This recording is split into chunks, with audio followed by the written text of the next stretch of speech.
데살로니가전서 5장 12절로 22절까지 말씀을 우리 같이 합독을 합니다. 형제들아, 우리가 너희에게 구하노니 너희 가운데서 수고하고 주 안에서 너희를 다스리며 권하는 자들을 너희가 알고 그들의 역사로 말미암아 사랑 안에서 가장 귀히 여기며 너희끼리 화목하라. 또 형제들아, 너희를 권면하노니 게으른 자들을 권계하며 마음이 약한 자들을 격려하고 힘이 없는 자들을 붙들어주며 모든 사람에게 오래 참으라. 삼가 누가 누구에게든지 악으로 악을 갚지 말게 하고 서로 대하든지 모든 사람을 대하든지 항상 선을 따르라. 항상 기뻐하라. 쉬지 말고 기도하라. 범사에 감사하라. 이것이 그리스도 예수 안에서 너희를 향하신 하나님의 뜻이니라. 성령을 소멸하지 말며 예언을 멸시하지 말고 범사에 헤아려 좋은 것을 취하고 악은 어떤 모양이라도 버리라. 아멘. 하루하루를 우리가 최고의 날로 살아야 되겠죠. 매일매일이 최고의 날이 된다. 그게 뭘까요? 바로 오늘이라는 이 날을 영적인 정상으로, 영적 정상의 축복을 누리는 날로 여러분이 그렇게 만들어 가신다면 최고의 날이 되고 또 최고의 역사가 일어나게 될 것입니다. 우리 주님이 말씀하셨죠. 사도행전 1장 8절에 오직 성령이 너에게 임하면 권능을 받고 땅끝까지 이르러 내 증인 되리라. 이게 땅끝까지 이르러 증인이 되리라는 것은 하나의 결과고 그 이전의 부분이 중요하죠. 오직 성령이 너에게 임하시면, 이 성령 충만을 가리키는 말입니다. 초대교회는 이 부분을 잘 누렸더니 그야말로 땅끝까지 증인이 되는 그런 역사를 일으켰어요. 그렇다면 여러분이 오늘 하루, 내일 하루, 매일매일, 사실 우리에게 주어진 건 내일이 아니고 오늘이잖아요. 오늘을 최고의 날로 만들어가는 거, 이게 신앙생활의 중요한 부분이 되겠죠. 오늘을 어떻게 우리가 영적인 정상으로 만들까? 이게 여러분 하나님이 우리에게 주시는 응답 중에 가장 중요한 응답이에요. 요게 되면 나머지는 이제 다 된다, 다 되어진다고 볼 수 있죠. 그 이제 잘 안 되는 이유가 뭘까요? 여러분이 이제 교회에서나 직장에서나 여러 종류의 사람들을 만나게 되죠. 그 까다로운 사람도 있고 뭔가 좀 이렇게 일을 해도 대충대충 하는 사람이 있고 또 문제가 있는 사람도 있고 그렇죠. 이런 속에서 자칫 잘못하면은 참 어렵구나 이렇게 생각할 수 있어요. 신앙생활이 참 어렵구나 또는 직장생활이 참 어렵구나 그렇게 느낄 수 있죠. 그러나 꼭 그렇지는 않다고 하는 것이죠. 오늘을 영적인 정상의 축복을 누리는 날로 여러분이 만들어 간다면 그런 게 전부 문제가 되지 않는다 하는 거예요. 그래서 오늘 데살로니가전서 5장 12절로 22절까지 보니까 항상 할 것, 항상 기억할 것, 이것을 말씀을 해주고 있어요. 거기서 첫 번째가 뭐냐 그러니까 여러 가지 인간관계를 말하는 거예요. 그러니까 뭐 너희들을 가르치는 사람에 대해서 어떻게 하고 또 여러 가지 이제 형제 자매들과 관계를 어떻게 하고 뭐 연약한 사람은 어떻게 하고 이런 말씀을 쭉 해주고 있어요. 악하고 게으른 마음이 약하고 게으른 사람을 어떻게 해야 되냐, 뭐 힘이 없는 사람은 어떻게 되냐. 우리 주변에 사실은 제일 어려운 게 인간관계잖아요. 어디든지 뭐 가정도 그렇고 교회 생활도 그렇고 직장도 그렇고 다 그렇죠. 여기를 여러분이 잘 누릴 줄 알아야 된다 그 말이죠. 그래서 여기서 첫 번째 그 키가 되는 말씀이 뭐냐 그러면은 그 14절의 마지막 부분에 모든 사람에게 오래 참으라 그런 말씀이 있어요. 그러니까 뭐 까다로운 사람 또 막 이렇게 대충 하는 사람 또 여러 가지 문제가 있는 사람 다 있죠. 근데 이럴 때 오래 참는 거, 이 부분을 여기서 말씀을 주고 있어요. 서두르지 말아라. 왜냐? 하나님이 그런 것을 통해서도 내게 주실 큰 축복이 있기 때문이다 하는 거예요. 우리는 이제 너무 나중심적으로 생각하다 보니까 조금 부족한 사람, 못난 사람, 좀 모난 사람, 이런 사람 만나면은 뭐 그냥 그 막 화내고 분노하고 막 그러지 않습니까? 근데 사실은 그것 때문에 하나님이 나를 이렇게 고쳐주시고 그릇을 키워주시고 이런 하나님의 더 큰 축복이 남아있는, 우리가 그걸 못 보면 자꾸 시험 들고 자꾸 사람 때문에 갈등하게 되고 이렇게 된단 말이죠. 예. 그래서 혼자서 미리 생각하고 속단하지 말고 하나님의 중요한 계획이 있다고 하는 걸 항상 우리가 염두에 둔다면 사람들에 대해서 오래 참으라고 말이죠. 예. 그러면서 우리가 할 일은 뭐죠? 한 3가지 중요한 걸 말씀해 주고 있어요. 첫째로는 뭐냐? 항상 기뻐하라. 그러니까 우리가 할 일은 따로 있다는 거죠. 항상 기뻐하라. 왜? 그 속에 하나님의 우리에게 주시는 답이 있기 때문에. 그 답을 찾으면 기뻐하게 되잖아요. 예. 아, 그래서 하나님 그래서 그랬구나. 이렇게 답을 찾으면 오히려 그게 기쁨이 되는 거예요. 요셉이 자기 형들 때문에 고통을 당했는데 알고 보니까 그게 하나님이 중요한 계획을 이루시는 거보다 말이에요. 그러니까 형들을 막 미워하는 게 아니라 이제는 그냥 기뻐하는 것이죠. 예. 오히려 형들을 나중에 위로하게 되지 않습니까? 두 번째가 뭐냐면 쉬지 말고 기도해라. 이거는 이 하나님의 나라를 계속 누려라 그 말이죠. 예. 성령이 계속 역사하시면은 하나님 나라가 이제 임하는 거거든요. 그럼 이 부분이 안 되면 어떻게 되냐? 영적 문제 해결이 안 되는 거죠. 예. 뭔가 이렇게 어디에 중독된 사람은요, 거기서 빠져나오려면은 이 쉬지 말고 기도하는 요게 되어져야 돼요. 그래서 더 이상 그 중독, 내가 거기 안 빠져들어도 되겠구나. 더 이상 내게 그게 필요 없구나. 그래야 거기서 빠져나와요. 그래서 쉬지 말고 기도하면 뭐가 돼요? 성령 충만하게 되고, 그러면요, 술이고 마약이고 뭐 중독된 게 필요 없어지잖아요. 그걸 가지고 하나님의 나라라고 그런다 그 말이죠. 하나님이 나를 성령으로 충만하게 다스려 주시고 하니까 내 속에는 뭐가 있겠어요? 평안함과 기쁨과 이게 뭔가 이 힘이 있는 것이죠. 그러니까 더 이상 그런 거에 중독될 이유가 없어지는 거. 그래서 빠져나오죠. 세 번째로는 범사에 감사하라 그랬잖아요. 이거는 하나님의 이 절대 계획을 깨달은 사람은 모든 일을 볼 때 그걸 이제 답을 얻게 돼 있죠. 모든 사건이 기회가 되는 거예요. 사도 바울이 자기는 로마에 가서 복음 전해야 된다고 하는 이 답을 가지고 있었으니까 그가 이게 감옥에 갇히고 죄수가 됐는데 오히려 그게 놀라운 기회가 됐잖아요. 기회구나 이걸 알았죠. 왜냐하면 바울을 죽이려고 40명이 밥도 안 먹고 쫓아다니는데 이 바울이 죄수가 돼 잡히니까 군인만 700명이 바울을 다 보호해주고 로마까지 편안하게 가게 됐거든. 그러니까 이 하나님의 절대 언약이 없는 사람은 그런 일을 당하면 흔들리겠지만은 바울은요 하나님의 절대 언약이 뭐다는 걸 알고 그리고 하나님이 이렇게 이 언약을 이루어 가시는구나를 깨달으니까 감사하게 되는 거예요. 요셉처럼.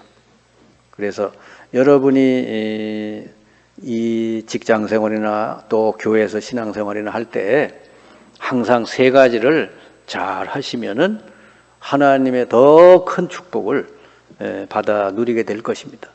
이게 되어져야 영적 정상의 축복을 여러분이 매일매일 받아 누릴 수 있는 거예요.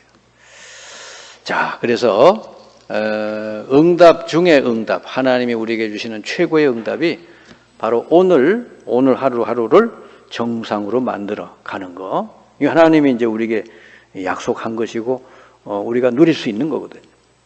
그래서 이 오늘이라는 날을 정상으로 영적인 정상으로 만드는 사람들 그 내용을 쭉 보면 뭘 그러면 정상으로 만들었냐 하니까 창세기 1장 27절 하나님의 형상이 회복되는 거, 2장 7절은 뭐죠? 흙으로 사람을 지으고 그 코에 생명을 불어넣었다. 그게 성령이죠. 우리가 성령 충만할 때 이게 이제 회복이 되는 거예요. 우리 영적인 상태가 회복이 되고, 그러다 보니까 창세기 2장 1절 18절 에덴 동산이 회복이 되는 거예요. 이 세계를 복음화하고 살리는 일이 벌어지게 되는 겁니다. 바로 이 답을 깨달은 사람들이 성경에는 세상을 살리는 사람으로 나오게 되는데, 그 첫 번째 사람이 이제 요셉이에요. 요셉은 바로 이 세 가지가 회복된 사람이에요. 그리고 모세는 나이가 많이 늙어서 한 80 됐을 때 이걸 깨달았어요. 그 이걸 깨닫고 나니까 하나님이 모세, 그 늙은 모세를 통해서 애굽에서 이스라엘을 건져낸 출애굽의 큰 역사를 이루어 가셨죠. 그리고 사무엘과 다윗이 어릴 때 바로 이 부분을 누렸다는 거죠. 그러니까 하나님 들어 쓰시는 거예요. 그리고 싸우지 않고도 승리한 엘리사, 아람 군대가 들어왔을 때 전혀 손끝 하나 안 대고 이겼잖아요. 그 엘리사가 스승 엘리야에게 뭘 구했어요? 나에게 갑절의 영감을 달라고 그렇게 기도했잖아요. 그랬더니 그게 주어진 거예요. 그러니까 이렇게 싸우지도 않고 승리하는 그런 사람이 됐죠. 이 답을 깨달은 사람들이 모인 장소가 마가다락방이었다. 마가다락방에 모인 그 사람들, 성도들은 바로 이걸 깨닫고 누리는 사람들이었어요. 그러니까 오직 성령이 너희에게 임하면 권능 받고 땅 끝까지 이르러 내 증인 되리라. 이 말을 알아들었다니까. 그러니까 다른 거 다 필요 없는 거지. 오직 그랬으니까 그 자리에 모여서 성령의 충만한 역사를 일어나도록 기도했더니 그 뒤에 일어난 일들은 여러분 다 아시죠. 세계복음화의 문이 열렸다. 여러분이 오늘 매일매일을 이렇게 영적인 정상의 축복을 누리게 되면 그 뒤에 자연히 오는 게 있어요. 자연히 오는 게, 여러분의 산업이 살아난다. 여러분의 삶이 살아나는 거예요. 네. 만약에 여러분의 산업이나 가정이나 여러분의 모든 삶을 이 답이 없이 여러분 힘만 가지고 살면요, 그냥 죽도록 고생하는 거예요. 근데 이걸 누리고 일하고, 이걸 누리고 공부하고, 이걸 누리고 가정을 이루어 나가는 사람은요, 그냥 다 되어지게 되어 있습니다. 그래서 여러분이 매일매일 영적 정상의 축복을 누리게 되면 여러분 기능에도, 여러분 삶에도 정상의 축복이 오게 되고, 그걸 가지고 이 땅을 살리는, 문화를 바꿔나가는 그런 놀라운 역사가 일어나게 돼 있다 하는 겁니다.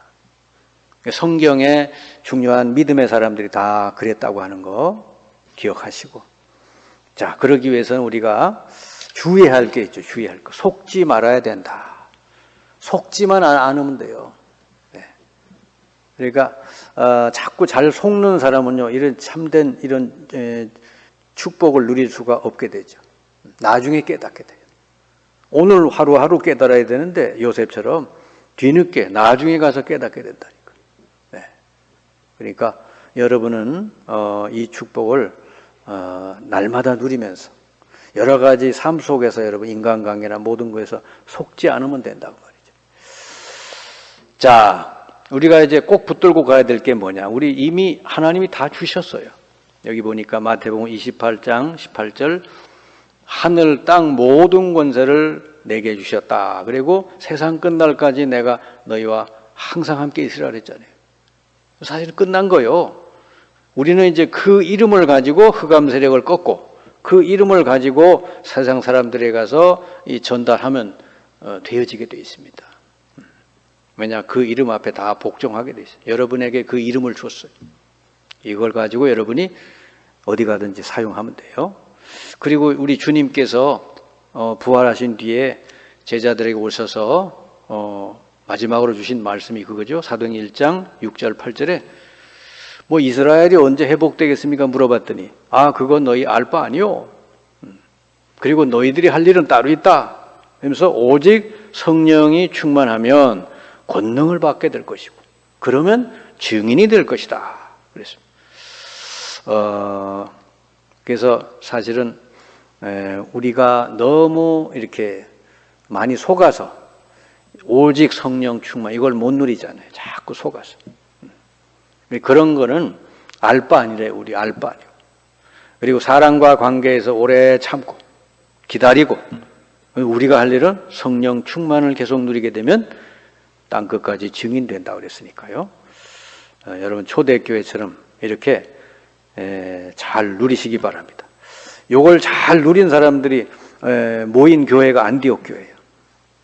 안디옥 교회는요, 절대로 어려운 환경인데 세계복음화를 다 한 그런 사람들이에요. 왜 어떻게 됐겠어요? 바로 이 부분을 잘 누렸던 사람들이죠.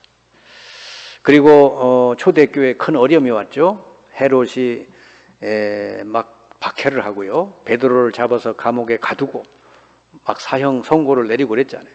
이때 교회 중직자들이 성도들과 같이 모여서 기도했어요. 그때 그 밤에 하나님께서는 하나님의 계획을 다 이루어 가셨다. 베드로를 옥에서 건지시고 그 박해자 헤롯을 충이 먹어서 그날부로 불러가 버리셨다. 그랬습니다. 우리는 이렇게 막강한 여러분 이 권능, 권세를 가지고 있어요. 우리가 기도할 때 하나님 이렇게 역사하시거든. 우리가 모여서 예배 드릴 때 이 시간이 어마어마한 일이 벌어지는 시간, 승리하는 시간이고, 여러분이 집에서 조용히 말씀 붙들고 기도할 때 놀라운 역사들이 일어난다는 것이죠. 우리에게 이미 축복을 주셨기 때문에, 그래서 로마서 16장 25절 27절에 이 축복은 영세전에 감춰져 있다가 지금 나타났다 그랬거든요. 이 시대는요 굉장히 축복의 시대, 은혜의 시대예요. 구약하고는 다른 시대. 예수님이 십자가에서 다 모든 걸 끝내놓고 이제 부활하시고는 나머지는 뭐죠?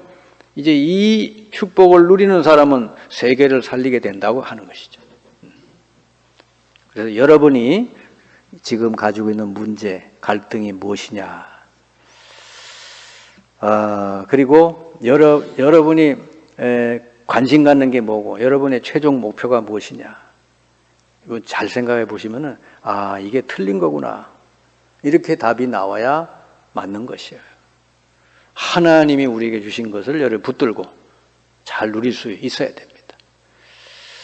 그래서 로마서 16장에 보면 사도 바울과 함께 로마를 복음한 사람들 그 명단이 쭉 나오잖아요. 다 이 부분을 제대로 알고 누렸던 사람이에요. 하나님은 사도 바울이 성령 충만을 누리면서 로마에 가서 복음 전할 때 이런 사람들을 하나님 붙여주셨죠. 그러니까 정말 이 전도하는 사람이 볼 때 바로 하나님이 이렇게 붙여주셨구나. 이제 이런 거를 이제 느끼게 되고, 그걸 로마서에다 이제 기록을 한 거죠. 어떤 사람은 보호자 역할을 해야 돼. 그러니까 전도자가 위험을 당할 때 도와준 사람이었고, 또 어떤 사람은 동역자, 아굴라 브리스길라 부부가 동역자라고 그랬어요. 항상 함께 사역을 함께 한 사람. 그리고 친척이라고 그랬어요. 우리는 뭐 이렇게 피가 같아야 친척이지만 여기서 친척은 뭐죠? 그런 거 상관없이 친척같이 내 식구처럼 그렇게 잘 이렇게 도왔다. 어머니 같다 그랬고요. 때로는 사랑하는 자다, 수고하는 자다, 인정받은 자다, 식주인이다. 사도 바울이 이렇게 표현했잖아요. 그러니까 바울과 함께 로마를 복음한 사람들이요, 정말 가족보다 더 가까운, 그죠? 이 아굴라 브리스길라 부부 같은 경우는 뭐라고 표현해야 되냐면 전도자를 위해서 자기 목까지 내놓았다는 거죠. 그 정도로. 그러니까 하나님은 사도 바울이 복음 전하기 위해서 성령 충만을 누리면서 로마까지 갔을 때 이런 사람들을 바울 주변에 쫙 붙여서 세계 복음화가 되어지게 해 주셨다 하는 겁니다. 이렇게 할 수 있었던 건 뭐죠? 다 성령 충만을 누리고 있었던 사람이죠. 그래서 여러분이 이제 영의 눈을 뜨시고 모든 것을 보면 거기서 하나님의 중요한 응답과 축복을 찾아낼 수가 있어요. 여러분 주변에 일어나는 모든 거 다 하나님의 놀라운 축복이 담겨 있단 말이죠. 그걸 찾아내면 여러분이 이제 누리게 되는 거죠. 그래서 여러분이 조금 급하게만 생각을 하지 않으면은 하나님께서 이런저런 것들을 왜 허락하셨는지 그 이유를 여러분 알 수 있게 돼요. 그리고 하나님 계획을 알게 되는 거죠. 그래서 하나님보다 앞서가지 말고 하나님의 그 역사를 기다리면서 여러분이 누려야 될 것, 아까 있죠? 3가지. 그걸 잘 누리고 있으면 그러면 여러분 성령 충만을 누리면서 여러분 교회도 살리고 이 현장도 살리고 가정도 살리게 된다. 하나님은 이런 축복을 저와 여러분에게 주셨습니다. 요셉같이 또 다윗같이 사무엘같이 여러분들도 오늘의 가장 축복, 영적인 정상의 축복을 날마다 찾아 누려서 여러분이 정말 참된 그리스도의 증인이 되시기를 주님의 이름으로 축원합니다.